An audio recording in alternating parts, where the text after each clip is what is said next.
All right, I'm excited about the topic today. Yeah, thanks for having me on. Thank you for coming. Preston told me because I think they invited the wrong Moore for this topic. And I was like, You can come on. I can handle it, buddy. That is hilarious. I think they invited the wrong Moore. How was the paint going? It's coming slow. I mean, I think it's probably, it got painted already, but I'm not positive. Who'd you go with again?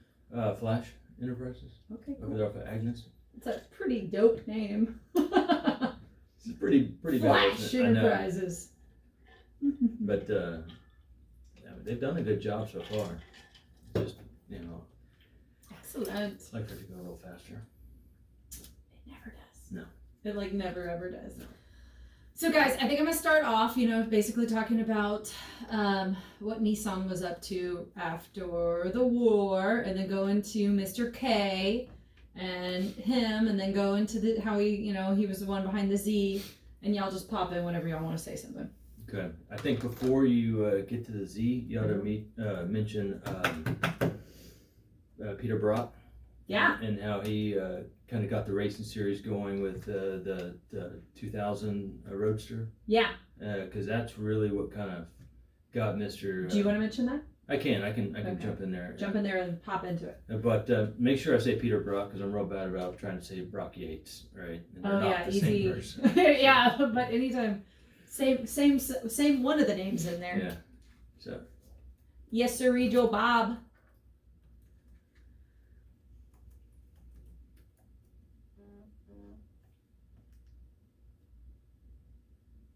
Did you hear some music for a second? For a second. Test. 1, 2, 3. Yes, sir.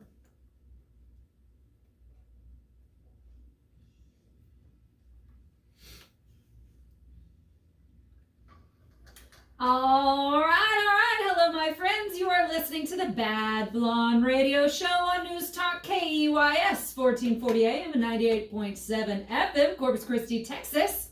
And today is a very good day. In the studio, we have my co-host, Chad Shook, and we have Gary Moore of Revolutionary Car, or actually it's just Revolutionary Insurance. Correct. I just get my car insurance from you, that's why. And also a city council member of Portland. Glad to be here. I know, thanks for coming on, Gary. We're going to have a pretty great day talking all about the history of the Z. Sounds good. Yeah, that's right. I'm really excited about it. So, Gary, you kind of have a bit of your son has a Z project going on, right? He does. That's why I thought it would be good to have you on. Yeah, well, I'm glad to be here, and they're great cars. I've always liked them, and of course he has a big interest in them, and his is a 82 280ZX, and Awesome. It's coming along quite well. Good. It's currently in the paint process, huh? It is. It's in the final stages there. So. Excellent. Okay, so when does he get to give me a ride in it? I think probably within a month.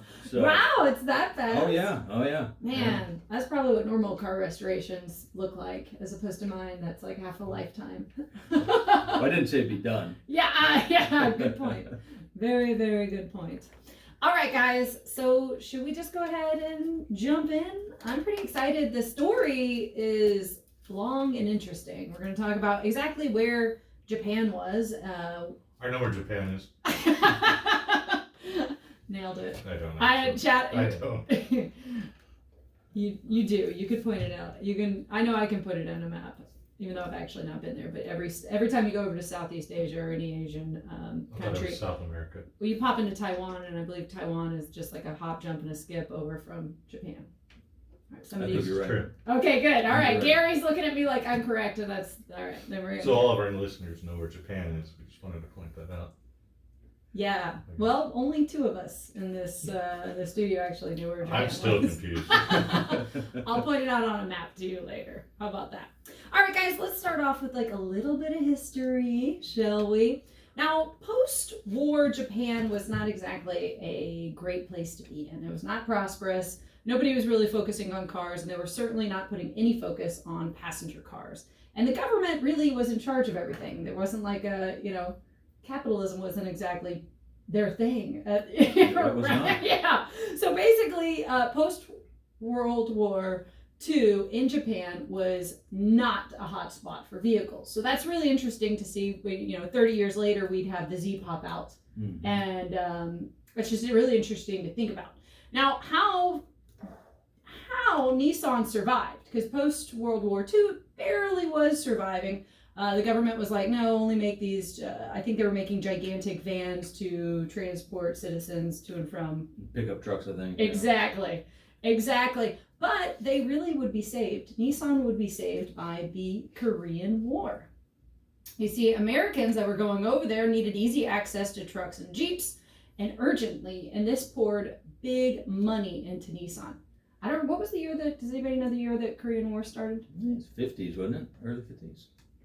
It's almost like we just can't quite go a decade without popping into another war. Sure seems that way. Right? Yeah. Well, I guess war is money, huh? So anyways, the Prime Minister of Japan actually said that the Korean War was a gift from the gods. What if I don't know what that means there, Doug? Oh, good job. Did it? I'm like, what in the world? Okay, so the Korean War was 1950 to 1953. Just hop on the show. I don't know if you just said that in my ears or on the actual. Oh, well, Doug, you know darn well you should just say whatever you want to say on the show during it, buddy. So just click on that. That's for sure. All right, back to business. We're going to talk about the grandfather of the Z, and I'm always debating if I'm saying his name right, because I made a video on the history of the Z on Randy Aycock's 240Z, which was beautiful. I saw that. You saw that? Yeah. Silver one? Yes. Oh, and the interior was just like red butter, all right? It was like a maroon, beautiful interior. Beautiful car. Red butter. Yes. You know what? Probably the better way to describe that would have been, what's that cake? Red velvet? Yeah, red velvet. Yeah. Well, I'm just not firing on all cylinders. But by red butter, guys, I mean red velvet. That's what, but it's I actually can see butter. red velvet. No, so it's red butter. It's like, you know what? It's like red butter. Because when I say velvet, people are going to think it's like a velour That's or true. velvet interior. Which When you actually say butter, did You're happen. gonna think it's a butter interior. The 280, what was it? The 280ZX was did it have like velour interior at some points? Yeah, no, some of them did. Yeah. And What did y'all's? No, ours had leather, but it did Corinthian have leather. yes. Rich Corinthian leather. It was almost like you're sitting in a recliner, so we're going to change those seats out. But the had orange carpet, so that was nice. I love that. Yeah. I do love orange carpet. All right, so back to the Z. All right, the grandfather of the Z this is always a tough one, okay? And I feel like when I made that video that's on the Babylon YouTube, I practiced it for like quite some time, and then I was having to say it repeatedly in our mechanic shop during the middle of the summer. So I'm sweating, I'm like heat stroking out, and I'm all like, Yutaka Katayama, which is actually how you say it. Yutaka Katayama, aka Mr. K. And he would actually be the gentleman, he's the reason for the Z. Mm-hmm. Like, and his story at Nissan was fascinating. Like, they never liked him. I heard that. Yeah, they didn't like him. They made him retire. They never gave him the proper dues. And it's like, hey, buddy, like, he is, I would honestly say he single-handedly is the reason that we have Nissans in America. Mm-hmm. He did eventually become the Nissan, president of Nissan in America division. But without a doubt, like, he was the one that pushed everything forward. I'm digressing. I'm still sufficiently outraged at how poorly Nissan treated Mr. K. Yeah, well, he didn't toe the line. No, he didn't. No, and I think, so if I remember properly, the reason that Nissan first stopped liking him, I guess if you're anything outside the box in Japan, then, or at least during this time, I don't want to ruffle any feathers, but back then, you were really expected to be exactly what the company wanted you to be. Mm-hmm. And apparently he had some issues with Nissan being anti-union, and that was the first domino of Nissan disliking him. You know what I mean? Okay, back to business. All right, Mr. K started as an ad exec at Nissan and would become the first president of Nissan Motor Corporation USA, which goes back to what I said about him bringing actually Nissan to the US. So Mr. K would always have a bit of a tumultuous relationship with Nissan execs. Just going to say that. He did earn some kudos by asking to put 2 Datsun 510s in the Australian Rally and then they won. Have you ever seen any of the old videos of that? I have. Oh, it's like epic. And it's a tiny car. Yeah. No, nobody thought. And he said, I think I'm trying to remember the quote. He basically was like, we're just going to be, it's the tortoise and the hare. Yeah. He's like, we're just going to be the tortoise. Like, we're just going to actually finish. And then they finished, and then they won. Was it like second or first? I'm not sure. I feel like it was second.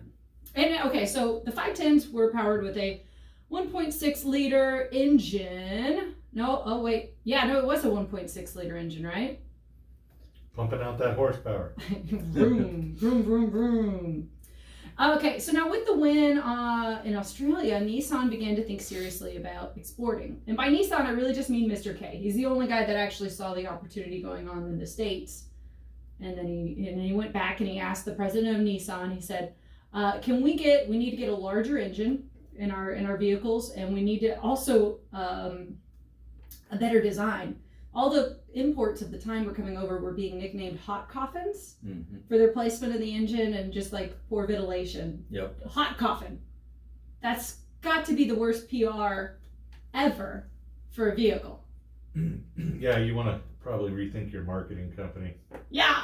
Well, it's funny that's an actual term that got popular. You know what I mean? How? Well, there's a lot of cars that What's are hot and they didn't have air conditioning and it's hot when you're in some different climates. Yeah.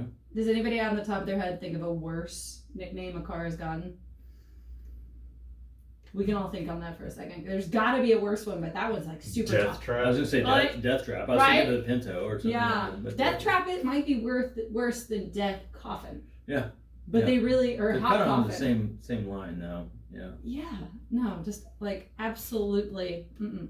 You know, the one thing that's interesting, when they were coming into the States, though, they were being distributed through Mitsubishi dealerships, that's the first ones that were putting out.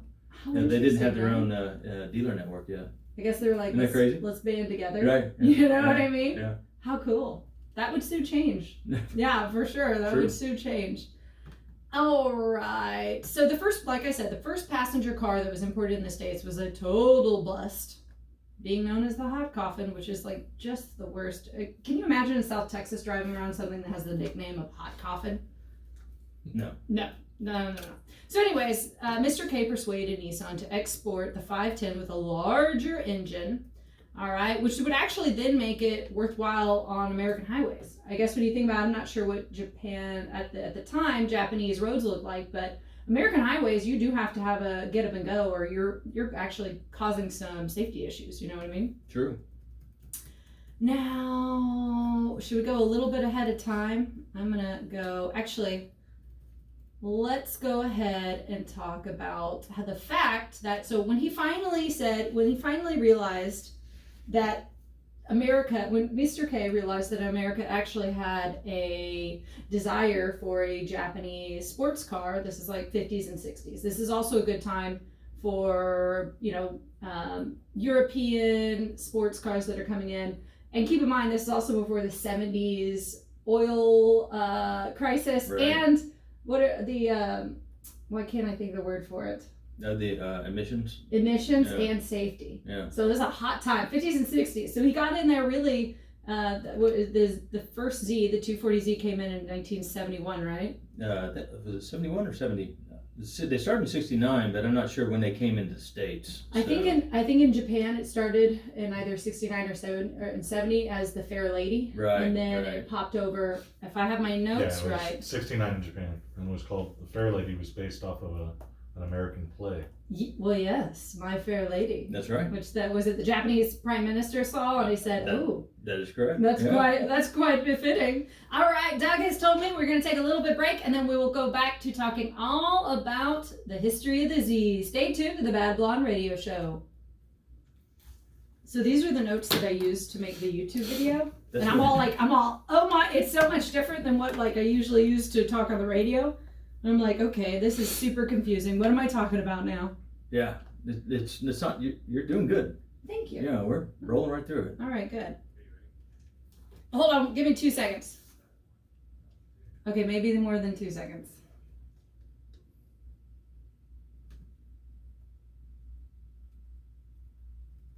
Yeah, this is all around the place. Okay, we'll start there. Yes, sir, Joe Bob.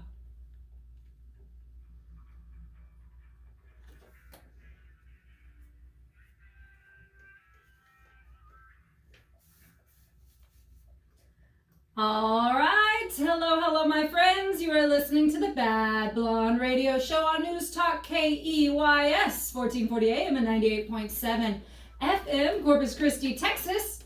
And we're having a very good time. I got my co-host Chad Shook in the box, and also we have Gary Moore of Revolutionary Insurance and your city council member of Portland. Glad to be here. I know. Thanks. I get my car insurance from Gary. And I appreciate it. And Gary also comes on the show whenever I ask him, so I'm super appreciative. Seriously. Yeah, guys, just to plug Gary for a hot second. His insurance company, if you have a classic car and you don't already have classic car insurance, well, you're not saving money. That's right. That's exactly right. Like big figures. Massive, plus more coverage. I mean, it's designed and tailored for classics, and we also do exotics. So on top of that, we homeowners and is our number one product, but we do tons of regular autos. So reach out to us. It'd be great. Do it. Yeah, and in Texas, I think a classic car is considered 25 years and older. Yeah, so you might have a vehicle you didn't think was a classic car, but yet it So is. You can get classic insurance through Gary or whatever, and you can also title your car as a classic, which I believe, like every 5 years only you have to get an inspection. Correct. Yeah. Well, that's convenient. Yeah. It's nice. And you only have to register it every 5 years too, or something. I think it's on 5 years. Yeah. So there's a lot of benefits. I know on the bikes that's what I do. But I don't drive them very often. So yeah, you don't. It's not really supposed to be for your daily driver. But if you do have that classic car and you're still registering it every year as a regular car and not driving it every day, Yeah. There can be some big benefits in classic car insurance and titling it. That's as right. A classic vehicle. And I did that with the 280ZX. So. Perfect. What year is that? 1982. Awesome. Yeah. Awesome. So I think a lot of folks don't realize just what the actual time frame is to where your car is accepted as a. It doesn't seem like that old ago. Long ago. No, it's not. 25 years is not. Well, then you have modern classics. Any of your Miatas. I mean, it's vroom vroom. I know. Yeah. On the rail. Yeah. On the rail. All right, back to business because it's so easy to digress around here. So, guys, if you're just now tuning in, what we're talking about is the history of the Z. Yes. Initially known as the Datsun Z, and then eventually Nissan would stop being scared and accept it as its own. But what we talked about before the break was Mr. K, the man all behind basically the reason that Nissan ever came to America, and definitely the man behind the Z. All right, now he was the underdog, the black sheep. He was the man that Nissan executives literally sent over here to America to get rid of him.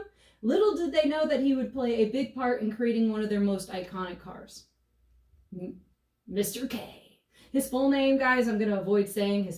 I'm just going to say Mr. K, but I am going to say it so you know right now, but I cannot say it 5 times fast. Yeah. Golly, man, I was so You can't even say it 1 time slow. I said it before, and I've said it on a video. I have if anybody's listening and they want to hear me do a much better job of presenting the history of the Z, check me out on the Bad Ball on YouTube with the history of the Z. Because I also had like beer then. It was a hot, so when I made that video, it was like hot summer in an unair conditioned mechanic shop. And I'm like drinking Miller High Lifes and just trying to properly do the Z right. You know what I mean? Say the history properly. Okay, now I'm going to say it. Mr. K. Yutaka Katayama. Very Yutaka Katayama. It doesn't sound that hard. Go ahead, Chad. Katayama. Yutaka Katayama. All right, well, you're welcome that I let you practice that a few times. You are welcome. Okay, guys, so back to that. Like I said, Mr. K was not a welcome figure at Nissan. And when he came up to them, he had a few successes, bringing some Nissan 510s into an Australian rally. Then they I guess they put a little more esteem into him. And when he came up to them and said, hey, I want to create an import car. I want a sports car. We definitely have a market here in America. They reluctantly agreed, and they did. And as we were talking to Gary about that, at first, it debuted a few years prior in Japan as the Fair Lady, and then it came over here as the Datsun 240Z. But if I may, so Yes. one of the things that really kind of got that momentum going in the U.S. was when Peter Brock, before he worked for Carroll Shelby, because he designed the Daytona. the Daytona, He's right? I know. Oh, he's an icon. Well, he brought in three the 2000 the Datsun 2000. Yeah. It's a little coupe and or cabriolet and very successful race cars in the SCCA. So that there's a lot of momentum around that. And so by the time that the Z came here, I mean, everyone knew who they were. They were ready to rock. They were ready to rock. They were ready to rock and roll.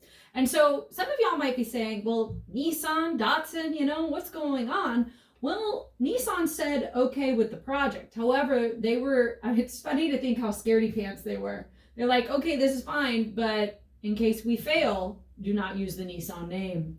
So it wouldn't be... In case your car sucks. Yeah. Which is funny because it's their iconic car now. It Right. literally Everybody knows is. them. It honestly, it's nuts to think about. And it wasn't until the 300ZX in what was it, 83, that they actually, it was the Nissan 300ZX. 80, Is that right? 84. Oh, is it 84? Because there was a 280 and 280ZX in 83. But it was the first one to get the digital dash that the 300 carry on. I know.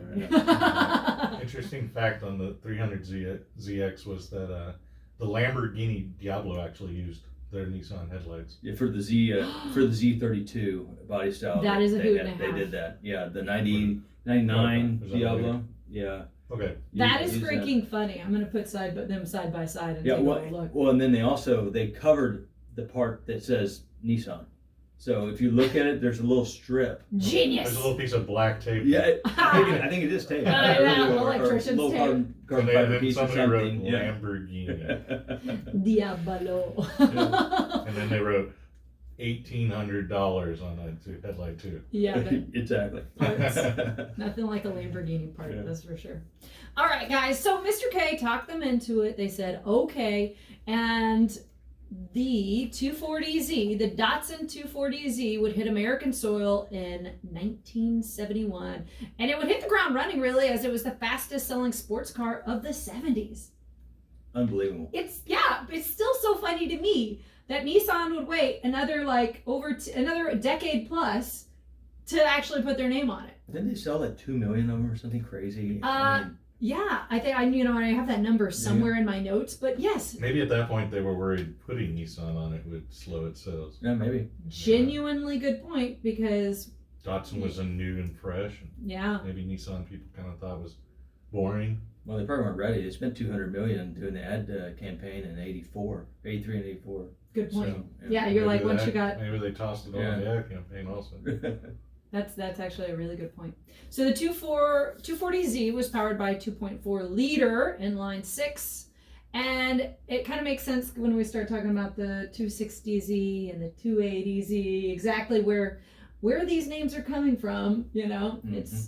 It's their engine size. And so that car, the 240Z, had 151 horsepower, which back then was a pretty penny. Like that was good. Especially for a light car. Yeah. I bet it was a fast, fun. I mean, it is a fast, fun car because I did drive one. Yeah. Although it was a little. I remember when I was doing a drive video on Randy's 240Z, a car came to brake really, really abruptly behind me, and I was like, "Mother!" I'm like, I am driving somebody else's classic car. Yeah. Like I cannot get rear-ended in this thing. That's for sure. All right, let's get back so I can stop digressing, which happens all the time. So the 240Z was a total hit, and then they briefly, it's funny that the 260Z was only like a year-ish. Why was that? I don't know the reasoning behind it.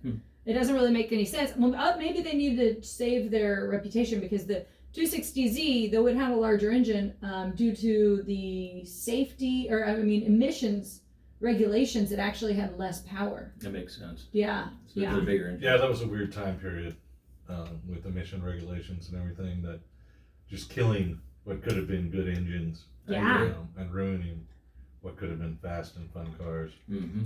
Good old government. They always do that. They really do. So, guys, you're going to see a pattern like Gary and I already mentioned a bit. So, the 260Z was powered by a 2.6 liter inline six. And each year, within the next year or so, we would have the 280Z, which had a 2.8 liter. Mm-hmm. You know what I mean? And as we already said, the engine was enlarged, but ignition timing and compression ratio was reduced due to federal emission standards. Lame. And so literally, the 240Z had 151 horsepower, and then the 260 had 140. Right. That's the opposite direction. Yeah, wrong way. Wrong way. Yeah, it sucks. So that might be why I don't know why the 260Z was only around for like a yearish. That was also on the 260Z, like halfway through the year, you'd also see the integration of the 280Z bumpers. The bumpers you'd see on the 280Z. The 5-mile-an-hour bumpers. Yeah. Well, that's also when, MGB popped out halfway through 1974. MGB started putting on their rubber bumpers. Mm-hmm. Yeah, it made a lot of, the 5-mile-an-hour bumpers made a lot of cars ugly. And Yeah. Like, we had a Countach in the shop, and it had real clean lines, real pretty. So you look at the rear, and and what a lot of European cars would do, just stick bumpers onto these cars they already made, because they weren't going to change up their manufacturing plants or anything, but to do it, so they just drilled some holes and stuck some bumpers on. BMW 2002. Yeah. And it ruined a lot of Diving boards. It ruined a lot of really pretty cars. I agree. That came up, ruined the lines on. Mm-hmm. So I'm going to say this. Now, they might not have been ruined, but when you compare them to what they looked like prior. Well, and were we talking about that, Gary? What's that? Or was that David Anderson? About how some of the cars pulled it off pretty well. I think No, Porsche we 911s. Yeah, Porsche We definitely said did that. 911s were. I actually think the 280ZX pulled it off quite well. Yeah, I do too. Wait a minute, Doug's already given me you need to break it up, Kaylin. So we are going to come right back to talking all about those lame safety regulations. I'm kidding. We needed them. Stay tuned, guys, to the Bad Blonde Radio Show. Glad I opened this door. It was getting freaking steamy in here. Good job, guys. Did you all see anything on Paul? Yeah, Newman? I just think it gets hot in this room for some reason, Doug. No big deal. What'd you say, Chad? Did you all see anything on Paul Newman? I haven't yet. No, with ZX. we need to. Bob Sharp Racing. Do y'all want to pop into that when I get to the 280Z? Okay, Is and that- I didn't get enough time to read all That's this, okay. but his was popping out 933 horsepower. Yeah. It's crazy. And he makes my favorite salad Ooh, dressing. Dude, I love his sound. and Hold on we one can second, talk- Doug. I'm sorry. So why don't you bring that up, and then I'll jump in and talk about the 1979 280ZXR, which was homologated for that racing. Perfect. I have one more thing to say about the 260Z, and then mention the release of the 280Z, and then I'll let y'all pop in. Cool. Sound good? All right, Doug, we ready, spaghetti? Yes, sir.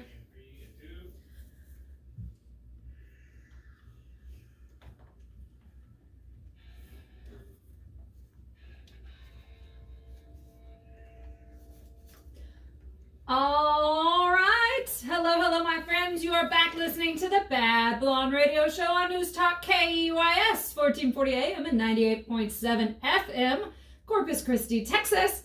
And we're having a darn good time in the studio. I got my co-host Chad Shook, and I also have Gary Moore of Revolutionary Insurance, and also City Council member of Portland.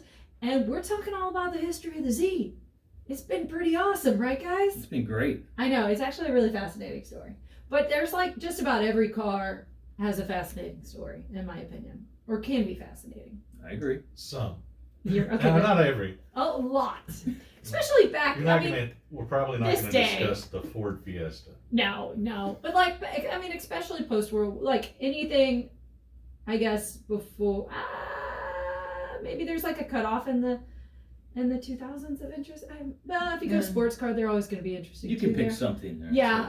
I don't know. I have a magic gift of finding just about anything interesting. There's always going to be a mysterious death or something in Yes. the manufacturing process Yes. or Dun, dun, dun. something like that. Dun, dun, dun. So if you're just now tuning in, let me recap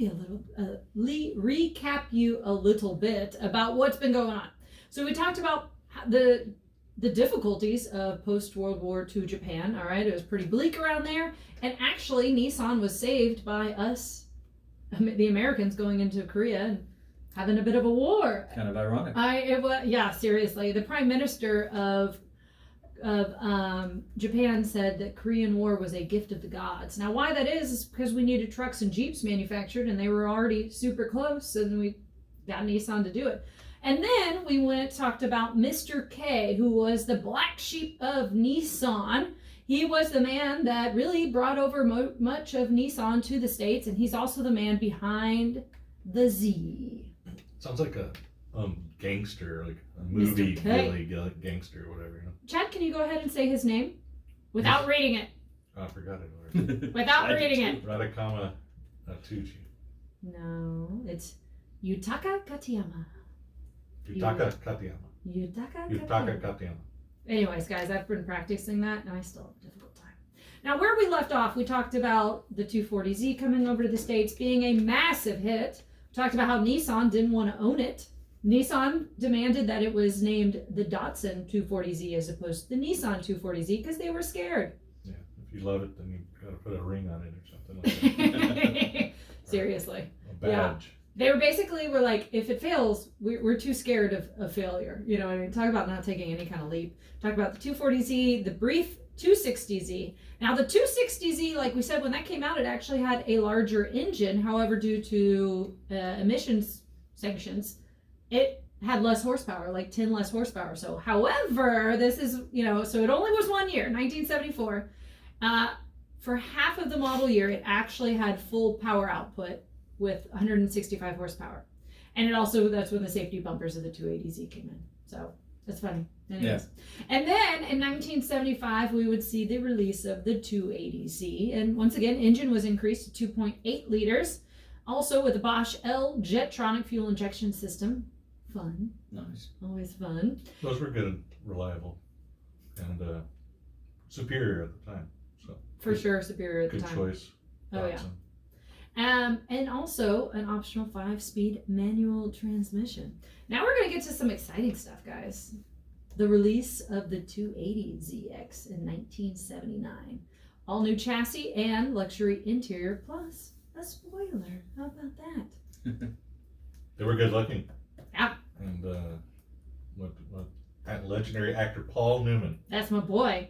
Literally, if I could just... I don't remember his films, but I remember... Cool Hand Luke, man! Cool Hand Luke is my favorite movie. I don't think I've seen that. Oh, Cool Hand Luke all day, But every day. he was also a avid racer and a good racer. Yeah, very good racer. And a solid salad dressing ingredient. He is my favorite. That's true. I know him more for the salad dressing.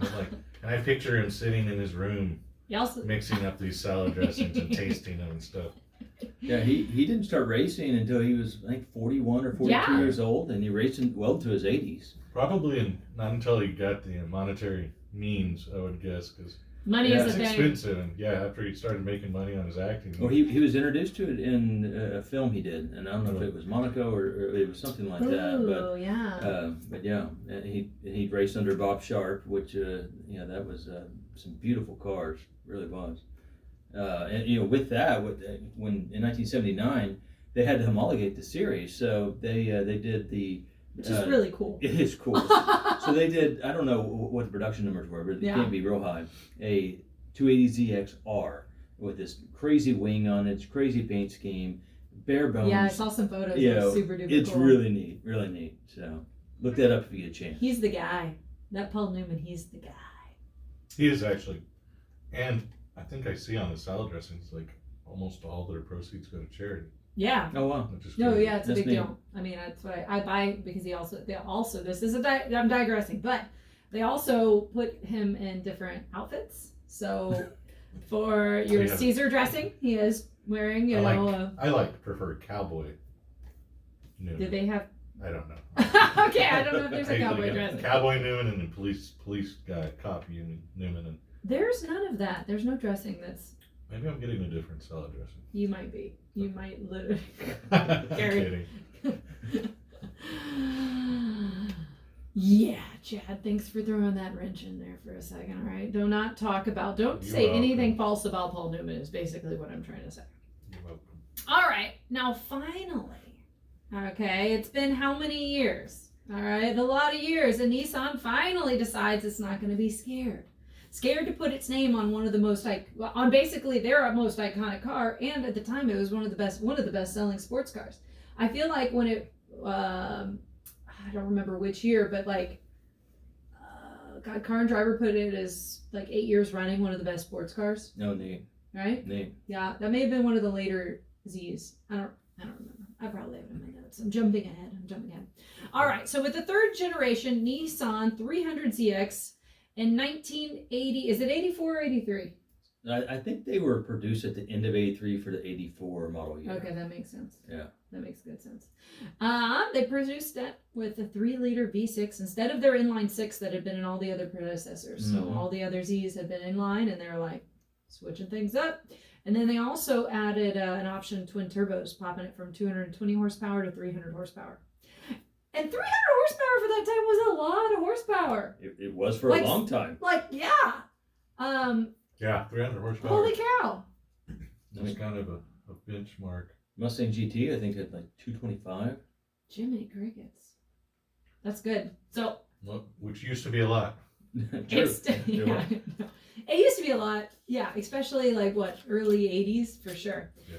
All right, so then I found my note. All right, Car and Driver made the 300ZX twin turbo 7 times. So that means 7 years it was on the 10 best list. Wow.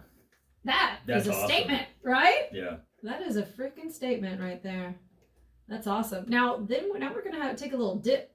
All right, guys. Sadly, they would stop producing the Z in 1997, and we would have a drought. Nissan would not, and I wonder why they did that. I don't know. That was disastrous. It was Disastrous. Because the Z32 was awesome. So, Yeah. and that's the body style that they ended with in the time frame. And but wasn't it was right after that in 98 I think is when you had the Supra stopped. Yeah, what was going on? I don't know what was going on, but something. Lame. Yeah. Something superiorly lame. I agree. Yeah. Those are some of my favorite cars too. No. Especially, Yeah. I'm a big fan of the older Supras. Always loved them. How much do those cost now? Like big bucks. 60 plus. You can't even find them. Especially the turbos. Mm-hmm. Vroom vroom. I know. I think that's Mazda.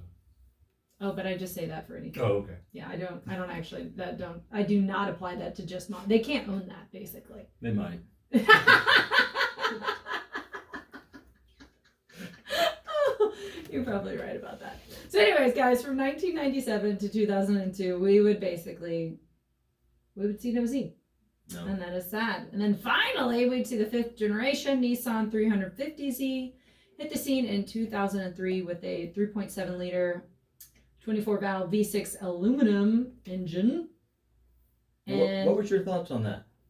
This was when I think I was like 16 or 17 or so. so. Talking about the new 350Z. Yeah. Yeah, I was just a fan when they first came out. I liked it too. I was in my early 20s at the time, and I don't know. I liked it. It had a track version, and so it grew on me when it first came out. And looking at pictures and stuff, it didn't do much for me. I had a lot of friends that had the same feeling. But then working on them, driving them, seeing them in person, I think in person they look a lot better than the pictures. And now I've just come to think that it was a good looking car. At first I really didn't. I was wondering what they were doing. I liked it. Wasn't the interior crap? Was that the case? Everything was. Yeah, everything was. Not that car. I'm just saying all interiors at that point in time were late 90s, early 2000s. They're terrible. Yeah, for sure. I remember I used to detail cars and get into some just decaying plastic car. Trying to clean that up. It's just sticky forever. You know what I mean? There's nothing I can do to fix. That's that weird new stuff they do now. I don't like it. It's a hard plastic and they put a rubberized cushiony thing. BMW did a lot of that. Yeah. It just flakes Maserati, off. Ferrari does it. Sticky and ugly. And the oils in your hands get on it, I guess. And some wonderful designer designed the whole interior and this stuff. So you got a Maserati that you can't touch, or a BMW or whatever, because you come off with black stuff on your hand, and your hand's stuck to the door handle and stuff. And it smudges, it leaves like a visible smudge. And they still produce this. So I don't get it. I don't. It's like, Shame on them. I know they've had plenty of complaints. Yeah, they have But had they all- plenty of complaints. Like, That's I for can't sure. touch my radio because my hands get stuck to it or whatever. And this is a Maserati. Yeah. Please. All right, Doug's giving me the old break it off signal. Guys, we're going to take a little break. Thank you for listening to the Bad Blonde Radio Show. Stay tuned. All right, guys, I'm getting to the end of my notes. What do we have? Yes. I was about to say, time to bullshit. So how much time do we have? Another 15 minutes. Okay. 11 and a half minutes. I do have the cans if you want to do that. It's up to you. Oh, you want to drink one? Huh? You want to drink one? It's up to you. Oh, I'm so sorry. Yeah, I we forgot all about forgot. that. No, we don't have to. I brought them just in case. I didn't want them. Okay. Thank you. Thank you, Doug. Yeah. Oh, thank you. Oh, thank you, Doug. I appreciate it. Aiden does.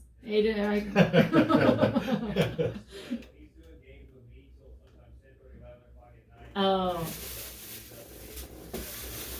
I was making a joke though. He doesn't actually fall asleep. If you want Is them. Let's Aiden, do it. Aiden doing games with you now? Let's pop a drink. Thank you. You pick. I'm gonna take this first. You doing what? Thank you. Wildberry. Hello. Thanks for picking up the taste Yeah, I heard buds. one game he was on. Hey, Aiden, I figure we can I bullshit. told him he was quite the I'm joke gonna- luck. You finish that and then. Yeah, the recapping takes a lot. And then it'd be fun to talk about what all you've been doing on your Z. Okay. Yeah. You know what I mean? Yeah. Which hasn't been much recently. He's laughing at something Doug's saying. Oh. And I can't hear it, but I can tell he's talking. That's funny. Yeah, when I caught him, he did sound like he was Yeah. pretty good. I may have caught him a little later on. That's good. That's good. Well, he sounded like he knew baseball stuff. I don't. Yep.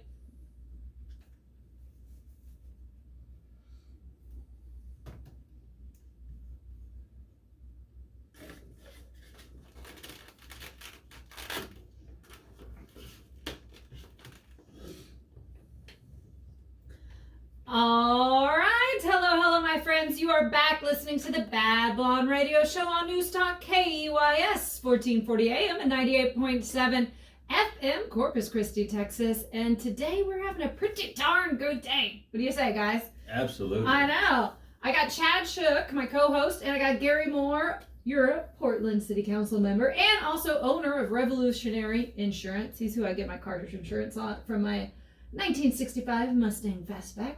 Thanks, Gary. I'm so happy to be here talking cars. Yeah, I know. I It's like. always fun. I love it. It's great when I'm like, "Hey, Gary, you want to come on the show?" And he's like, "All right." I'm like, "Yes, thank goodness." And thank you, Gary. You brought us some revolutionary Shot insurance glasses. group shot glasses. Well, you're both clients. So Yeah, I know we are clients. Good. I go through Haggerty and Chad goes through Grundy, so that also shows you just you have options that fit for the driver. You're the classic car driver. That's right. I picked Haggerty because I really like going to all their parties. Yeah. And I can do it without guilt. Like drink all of their wine, and champagne. They throw the best parties at car shows. Oh, they do. Like hands down. They do, without a doubt. Like really. Oh, look, I'm already getting ahead of myself. It's not bottom of the hour beer 30. It's what is this? 3/4 of the hour Yeah, it's 3/4 of the hour hard seltzer. Is that a new thing? truly it drinks. is. Yeah. Gary was kind enough. He knows that we drink alcohol during this show sometimes. Sometimes, guys. Only one. After 30. Sometimes. It's Unless. been every time I've been here. Yeah, you're right. Yeah. I'll like, you know what I mean? Yes. So Gary was kind enough to bring Trulies. Cheers, guys. I'm gonna do the old snap. Ooh. You know, the nice thing about the Trulies is it doesn't just fly everywhere, get on the desk, and then we have to try and wipe it down so Bob Jones doesn't see it. Yes. I don't want to piss off Bob Jones. No, you don't want that. Well, he's such a cool cat. I just want him to like me. You know what I mean? And I don't think if I leave sticky beer rings. You're in Bob Jones's house. Yeah, I That's am right. I am in Bob Jones's house, and so that's why I wipe this down. And Bob, if you're listening right now and there's ever a time that it's not wiped down, well, that's Chad, Yes. not me. That would definitely be Chad. She's full of lies, Bob. She's full of lies. I am. Lies and evil eyes. I am full of lies. Isn't it funny how many seltzers there are out now? Like every company is making a seltzer. It It's flew into the ridiculous. scene. Bud Light has one. Yeah. Bud Light, Corona, Natural Light, Topo Chico. I mean, Yeah. everybody. Which nobody like. What was I doing this weekend? Where nobody like. Oh, I was at the beach and we had some of those Topo Chico seltzers and nobody liked them. Every flavor was like not good. I found out that White Claw, the iced tea ones, not good. Never heard of it. You know what's more bizarre and this gigantic boom of seltzers is that the main consumer is male. Like there's not a question. Every guy I know is like, yeah, I'll take a seltzer. I'll have a seltzer. Because Give me a we're all seltzer. woke. Okay, we've seriously digressed, guys. If you're just now tuning in, we have not been talking about seltzers the whole time. We've actually been talking about the history of the Z, and it's a really fascinating history. I love it. We're going to have this show on the Bad on YouTube. So if you just now tuning in, you want to hear some of it prior, go on there. It's also on 1440 Keys. If you click the interact section of the podcast, Doug, I believe, will be uploading them. Yep, I got the thumbs up. He does that. Now, just to recap. All right. Post-World War II in Japan was an unpleasant place, and Nissan was crumbling on the brink of not surviving as a car manufacturer. Then we joined the U.S., decided to go ahead and jump into the Korean War. Korean War allowed Nissan to produce trucks and Jeeps, thus saving Nissan from bankruptcy, really, from going, And then we'll fast forward to Mr. K, who is the man behind the actual Z. Now, the Z almost wasn't a thing because Mr. K was the black sheep of Nissan. They literally sent him to America to just get him away. He was pro-union and they didn't like that. And pretty much, I can imagine Nissan executives at that time in Japan were pretty straight-laced. You know what I mean? I would think so. 100%. So when Mr. K gets sent over here to the U.S., he does some big things. He wins a rally with some Nissan 410s in Australia. He gets some attention. He also then decides, he's like, hey, you know what? This is crazy. We need to jump into this sports car import market here in the U.S. and make some money. And okay, so Nissan says okay, but they said, do not put our name on it. We're scared of failure. So that's how we began to know the Z as the Datsun 240Z. And that first year, it was the best-selling sports car of the year. Is that what I think it was. I think it was, yeah. I remember my notes. I have one sip of seltzer. I'm like, facts? I forget facts. You have to admit, it is a beautiful car, though. Oh, it is. It genuinely is. Like, it is good. The two, especially the early Zs, like, that's one of those. I love it. Yeah, 100%.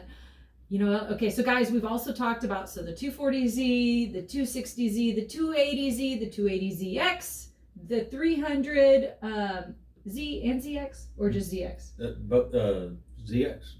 Yeah, and then the 350Z, and now let's talk the 370Z. That's what we have out here in modern times. But I'm also going to be really excited to talk about the 400Z. I know. I've seen the renderings. So the 300Z has the same engine as a 350, right?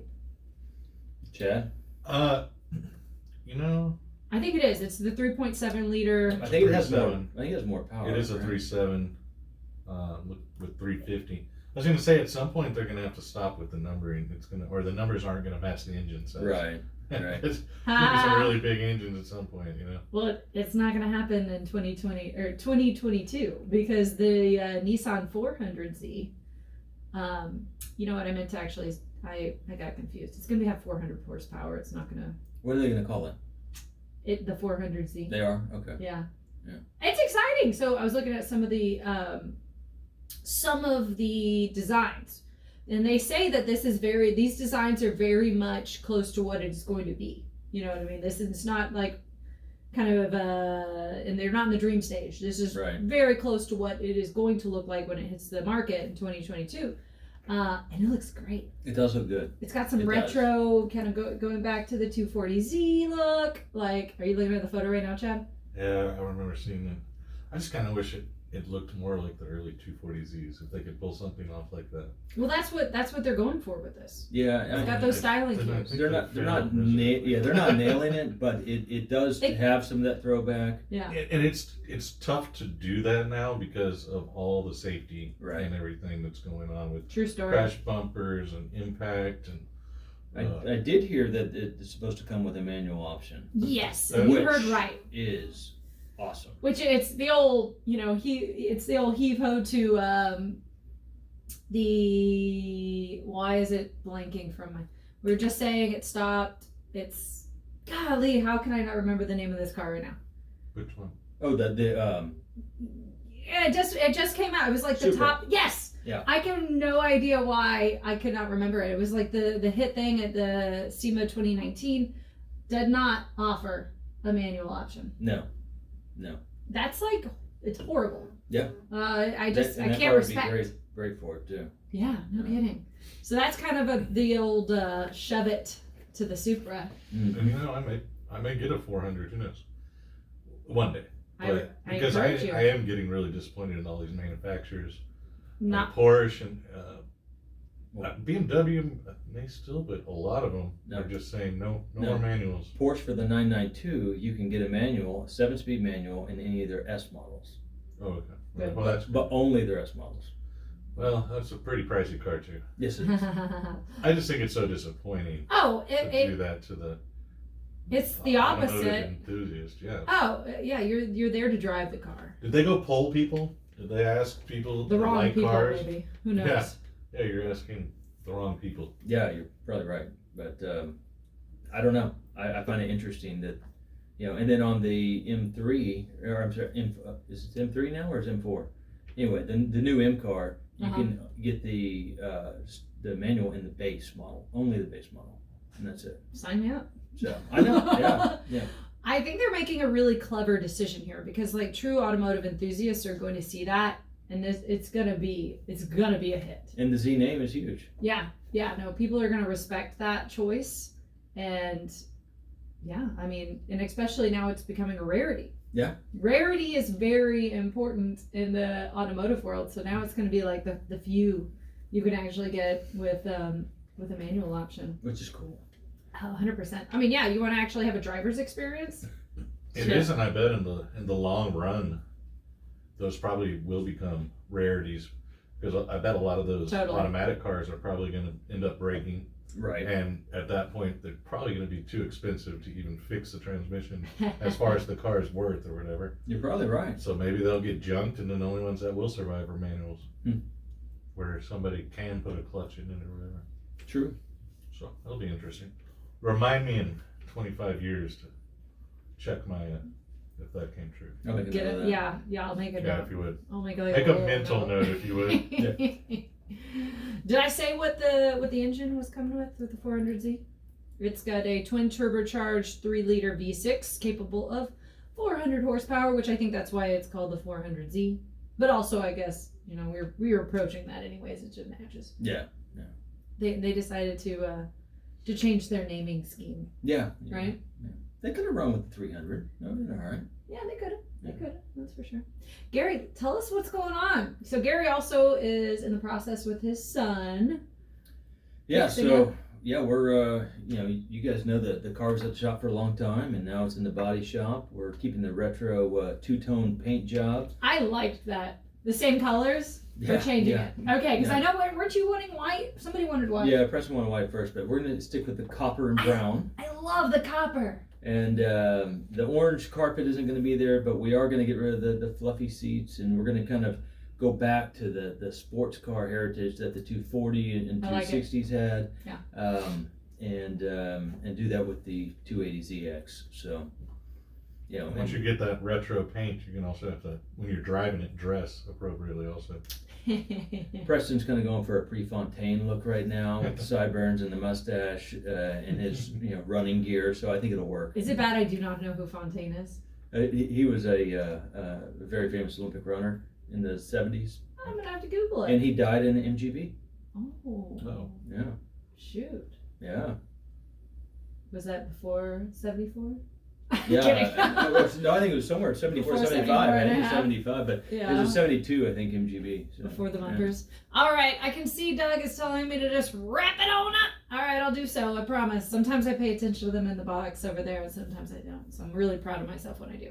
All right, guys, thank you so much for listening to the Bad Blonde Radio Show on News Talk KYS, and thank you, Gary, for coming on, and thanks, Chad. Thanks for having me. Yeah. Good job, guys. Awesome. Excellent. I'm gonna have to Google Fontaine. Actually, I didn't know who